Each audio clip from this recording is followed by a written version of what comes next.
So I'm going to be reviewing the next installment in the Texas Chainsaw Massacre franchise, which is Leatherface, which came out 2017.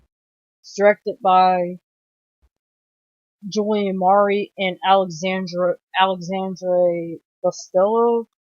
Sorry if I butchered that.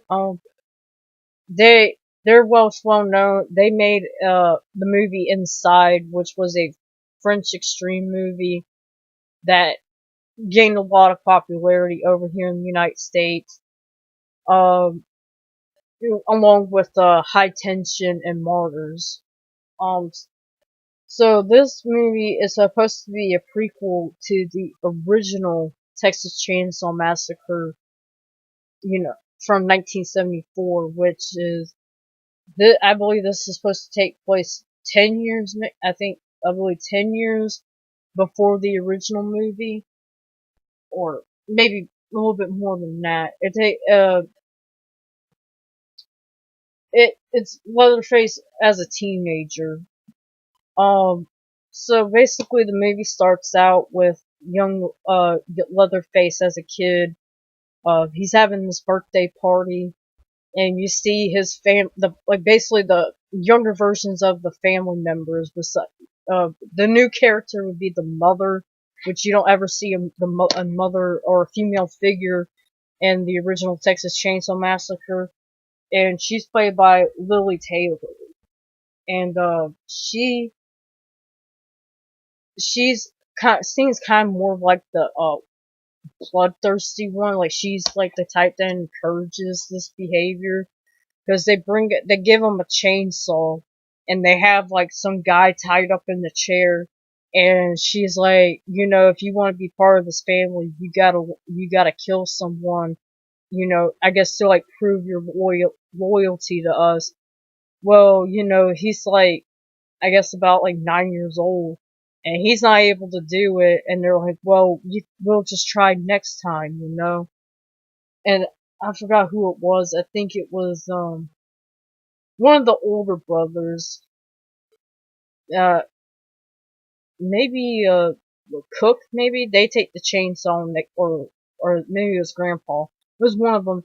Cut the guy up, and then it goes to another scene where there's these teenagers driving in a truck, and they see a little kid on the side of the road, and he has this cow head on him, like he's like, wait, I guess he's like kneeling down, and he has like this cow head on his head, and it has like a bullet hole right through the middle of it. And the girl's like, "Oh, honey, let's stop and check on this kid. It don't look right." Like, I don't know if I would stop. If I saw something like that, I probably wouldn't stop and get out to investigate it, even if it was a kid, because that's just not right for a kid to be doing. But anyways, she gets out the car, and she's like chasing the kid through like a field area, and then he runs into this barn, and there's the girl runs in there, and the two older brothers, I'm guessing one is supposed to be Nubbins, which is the hitchhiker character, and the other one's supposed to be the cook. But they push her like through this, or she falls. There's like this floorboard. She breaks through the floorboards, and she falls down, and they drop, and she falls like, I guess, like on the spike thing, and then they come over, Nubbins and the hitchhiker and the cook come over and drop this thing on her and kill her. And then you know the cops, next thing you know, the cops get called out there, and the main cop, he's kind of like the main antagonist of the movie, which is kind of weird, because now this is another movie where you're supposed to be sympathizing with the villains in it, Leatherface and the little gang he's hanging out with, instead of, instead, sorry, you're supposed to be sympathizing with Leatherface and the little gang he's hanging out with, and you're supposed to be pissed off at the cop character in this movie, which is weird. Um, but he comes out there, and, the other cops are like, don't come in there, it's your daughter, and, they grab the, sorry, it's your daughter, don't come in here, and then he has a breakdown and stuff, and, he's like, how come every time I come out here, because, it's Leatherface, young Leatherface, and, one of the other relatives, I'm not sure who's that's supposed to be, it's like another kid around his age, and then it's the two older brothers, which I'm guessing is supposed to be the hitchhiker and the cook, and then, his mother was out, his mother comes out there, and he was like, how come every time I come out here, come out to these crime scene, one of you soldiers are around it? And then he's like, it's getting suspicious.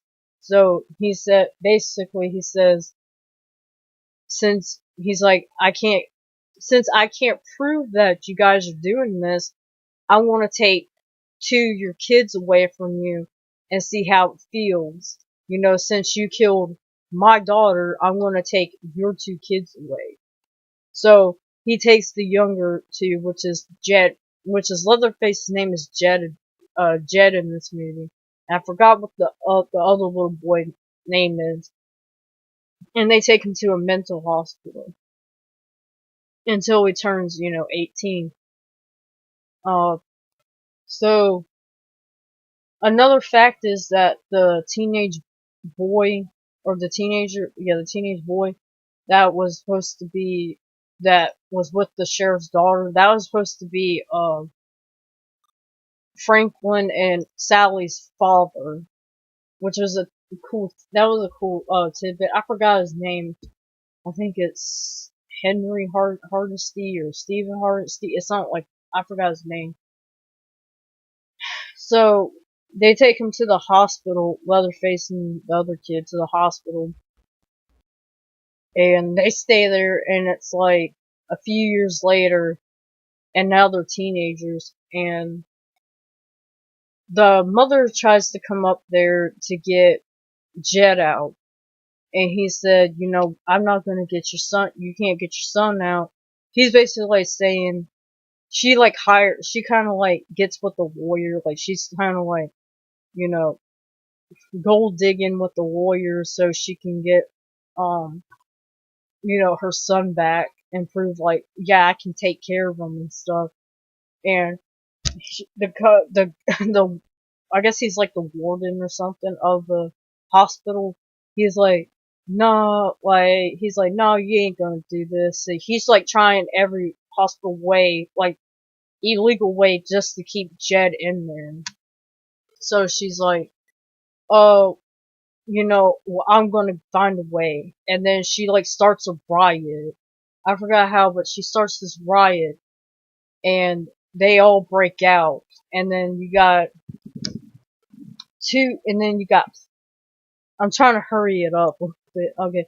So she starts a riot, and then everyone goes crazy in the hospital. And there's this one dude named Ike who's going around like killing people and stuff and all that. And there's like one guy, like a good looking young guy. He his name is Jackson. He, he's like the good hearted one, because Ike tries to kill or assault one of the nurses, and he helps her, and he's like, no, you're not going to do that, and they get out. And then there's this tall, silent type guy that, kind of looks like Leatherface, like when he's older. I forgot his name. What is his name? And then, I think they call him Bub, I think. And then there's another girl, this crazy girl that's Ike's girlfriend. Them four break out, and they kidnap the nurse. And they said, Ike and the girlfriend are like, well, Ike's like, well, I got family in Mexico, and I'm gonna go there. He's like, you guys are just gonna have to tag along.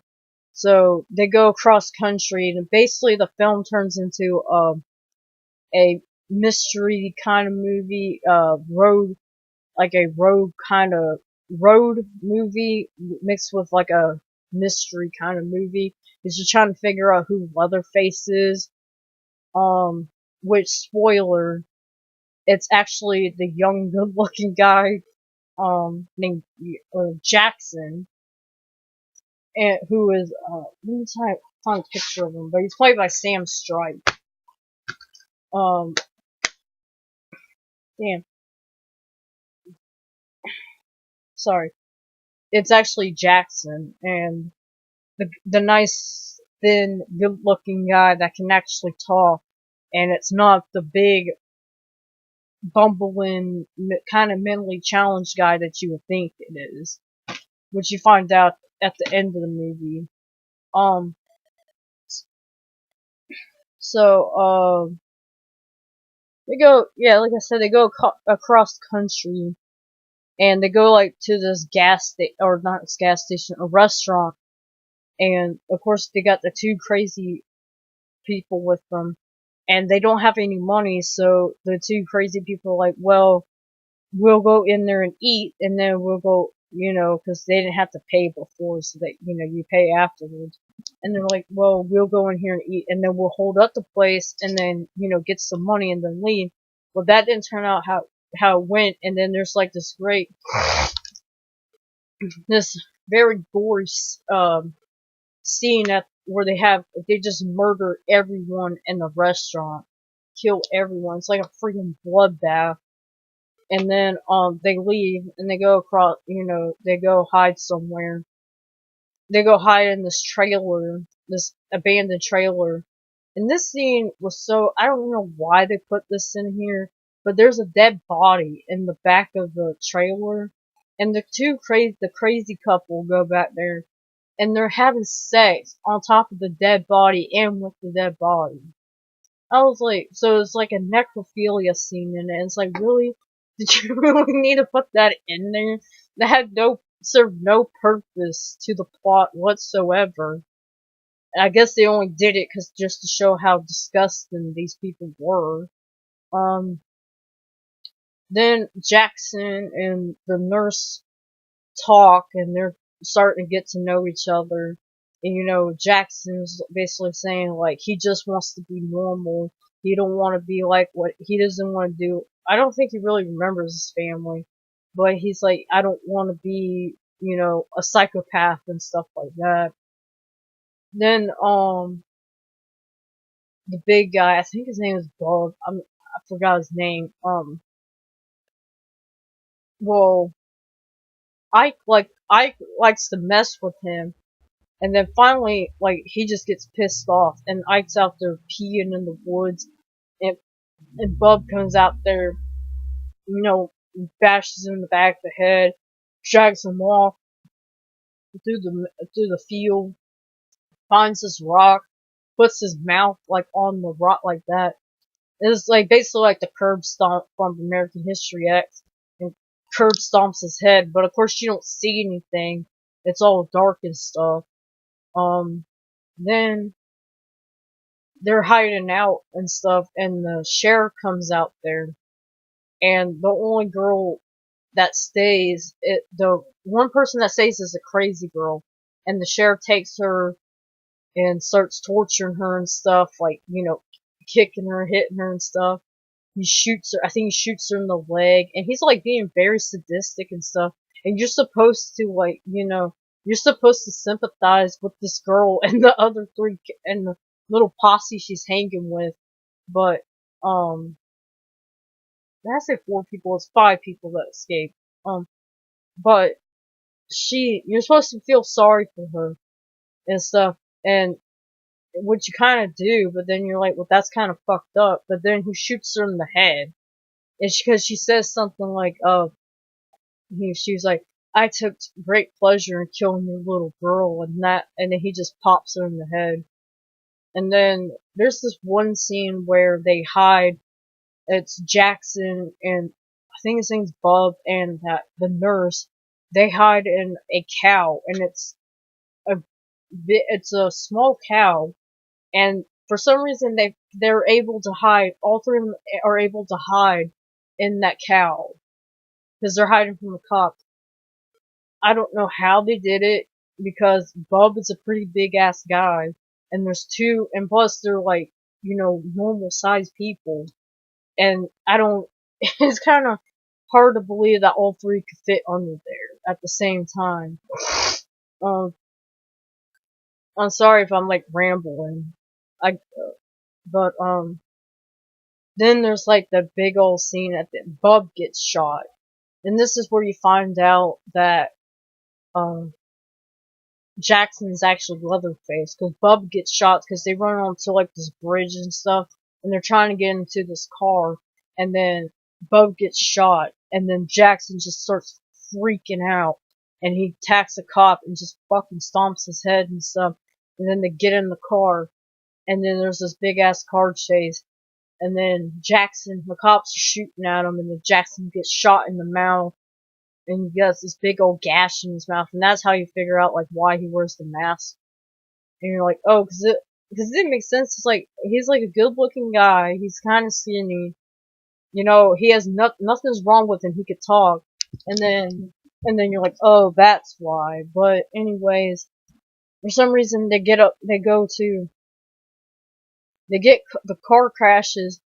The freaking sheriff drags him into the shed where his daughter died, and he starts torturing Jackson, and then Jackson's family comes in and saves him, and then they take the girl, and they take the sheriff, and they have the sheriff tied down, and Jackson comes in and cuts him up with a chainsaw, and then, uh, well, the sheriff, because I didn't get this either, the sheriff kind of hated the nurse that was with the crazy people, and but later on he was willing to help her, but then he gets captured and then gets tied down and then gets cut up with a chainsaw. And then, the mom's like, and this was kind of weird too, because like Jackson was building rapport with that girl, and then automatically he just turns on her and hates her. So the mom's like, oh, you need to go kill her and this and that. So she runs out, she's running down, like, running in the woods and stuff, and Jackson's following her. Then he, for some reason, just cuts off her head. And then, it's the end scene, and the music that was playing, that creepy music that was playing in the trailer starts playing, and you see Jackson making a mask out of the girl's face. So I'm guessing that's his first victim he's ever, well, obviously it's his first victim, and I guess that's kind of like, I guess that's the mask he wears in the original Texas Chainsaw Massacre. But then the movie ends. I didn't like this movie was pretty good, or was okay. I mean, there were some issues I had with it, but I liked it a little bit better than I did Texas Chainsaw 3D, and it was definitely better than Texas Chainsaw Massacre: The Next Generation. But yeah, out of the sequels that came out last year, like Cult of Chucky, and this one was pretty decent. I didn't like it when I first watched it, but just thinking about it after a while, and you know, yeah, just thinking about it, I was like, yeah, it was a pretty good movie. Anyways, that's my review.